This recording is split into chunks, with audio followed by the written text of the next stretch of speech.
Greetings and welcome to Train Signal. You're watching Installation of Exchange 2013.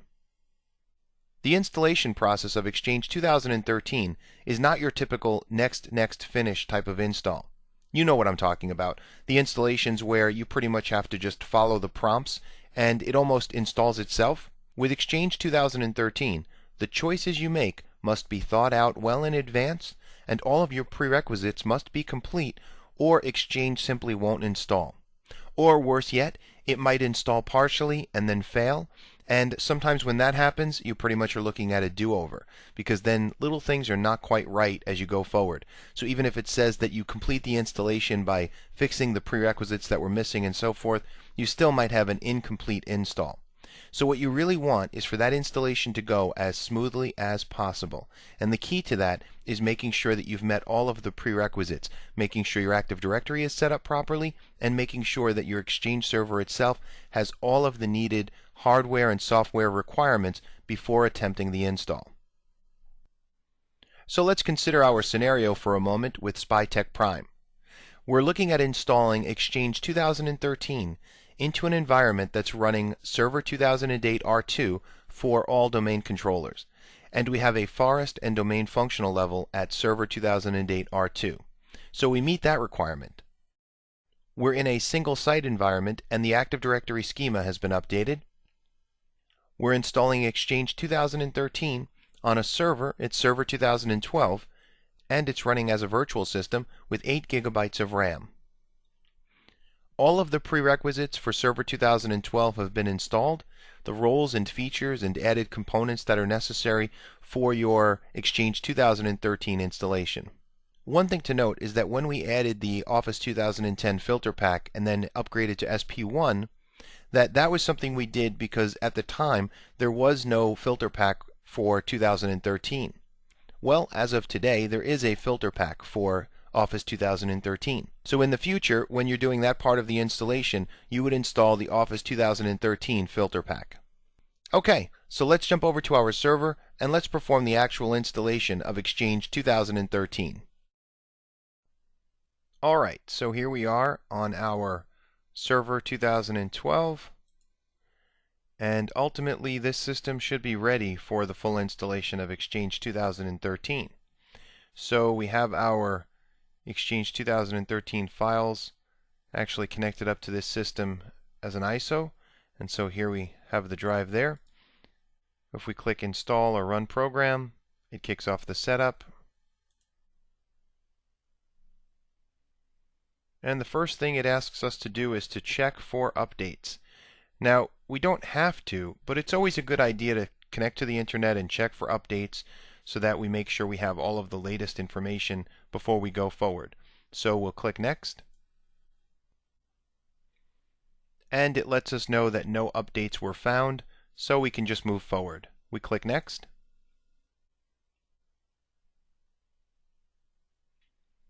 It begins the process of copying files that are needed to install Exchange.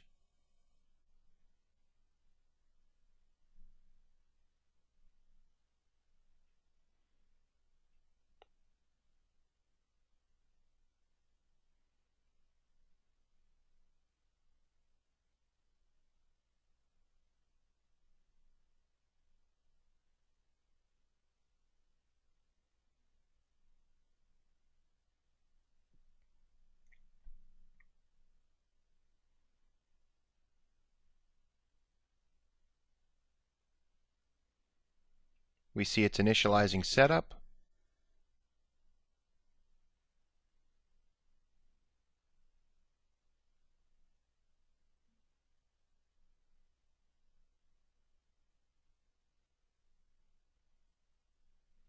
Okay, and it takes us to the introduction screen.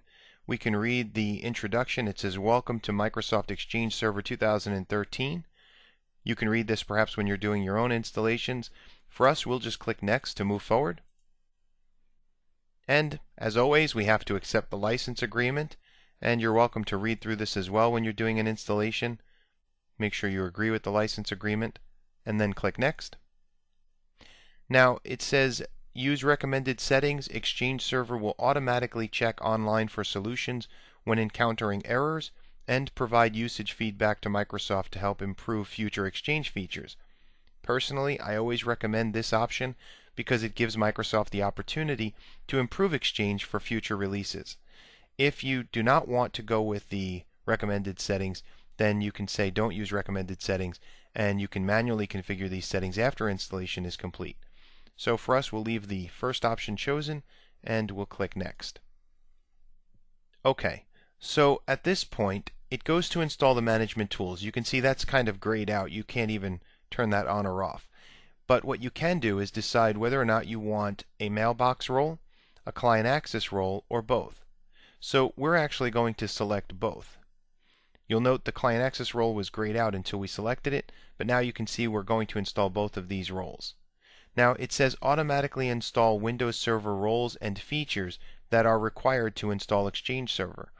In our case, we already did this.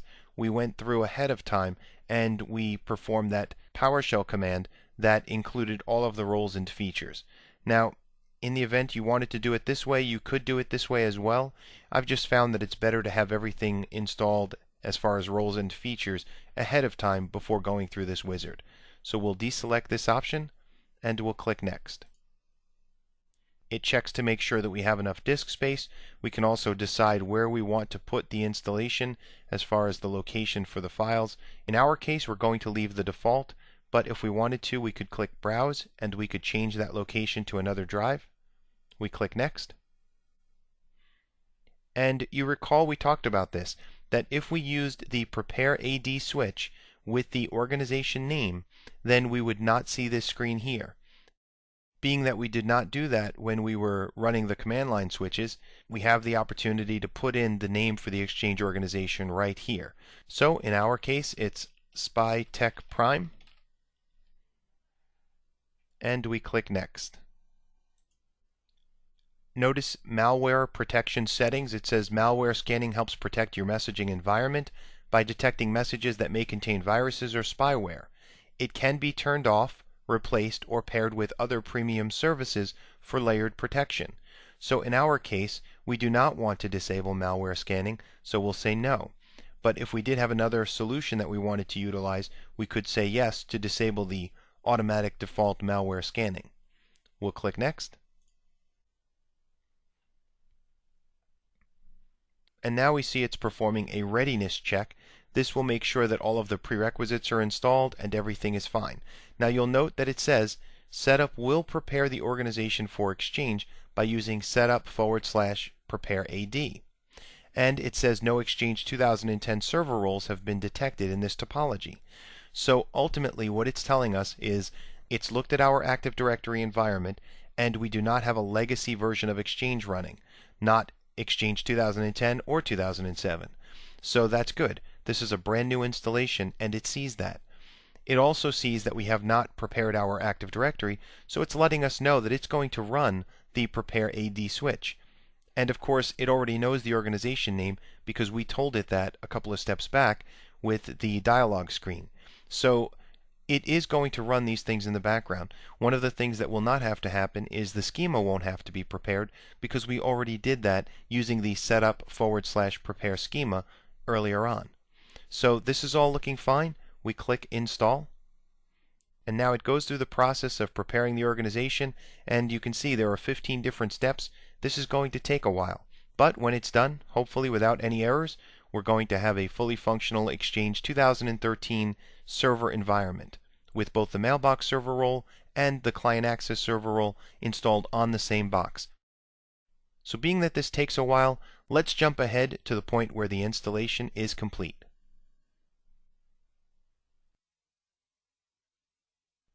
And as you can see, it says Setup completed. Congratulations, setup has finished successfully. To complete the installation of Exchange Server 2013, reboot the computer.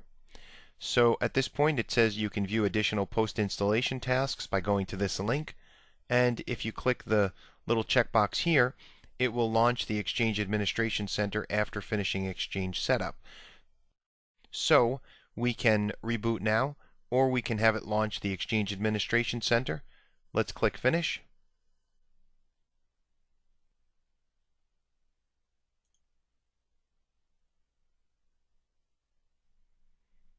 And here we have the Exchange Administration Center, or EAC for short. We can log in at this point and we can begin our configuration, but really it's better to reboot the server now that Exchange has been installed. We'll reboot, and during the reboot process we'll jump back over to the slides and we'll talk a little bit more about the installation itself and what we just saw as far as the various stages of it.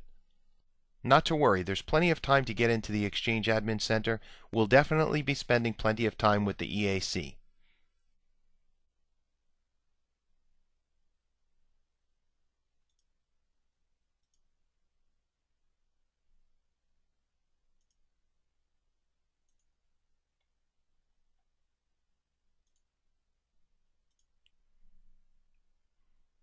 Okay, so you saw how we went through the installation process, but that last part of the installation, as it was installing everything, it gave us 15 different steps of the setup progress. Now, it's important to note that some of these steps may not be included in your installations, and that's because as we go through it, you'll see there are some steps that you may not have because of the options you chose or because of the work that you did before you did the install. For example, step number 1 was organization preparation. Now, if you did all of the organization prep already, then you won't have a 15-step program. That step will be unnecessary. So if you did the organization prep through the /prepare AD and then prepared the domain with the prepare all domains or one of the other switches, well, then in that case you would not need step 1. Step 2, stopping services.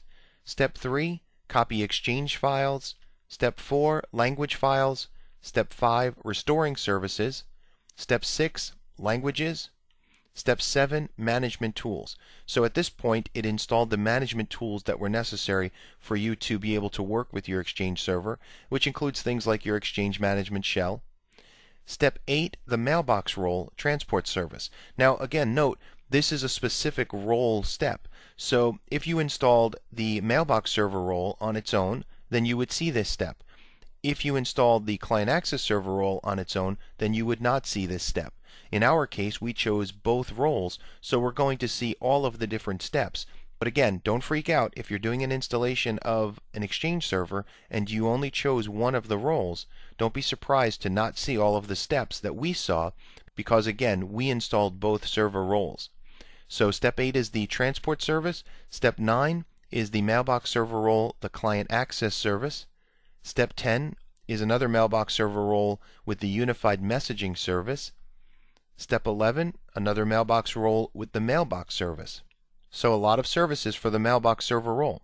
Then with step 12, we see the client access role, installing the front-end transport service. Step 13, we see the client access role, installing the client access front-end service. And then step 14, we see it says finalizing setup, with step 15 really being setup has completed, click finish. So all of this occurs during that final portion of the install process, and in some cases it might get stuck on one of these steps. But keep this in mind. Sometimes it's not that it's stuck, it just takes a little while to finish the task. For example, with the mailbox server role, it might stay at 3% or 10% or whatever for a long period of time. Just let it sit until it either finishes the installation or returns an error message your way. Because if it cannot move forward, it will eventually respond back and say there's a problem. But if it just appears to look like it's hung, it's not that it's hung, it's still working forward. It's just that the actual progress bar may not be indicating the percentage properly when it comes to the installation.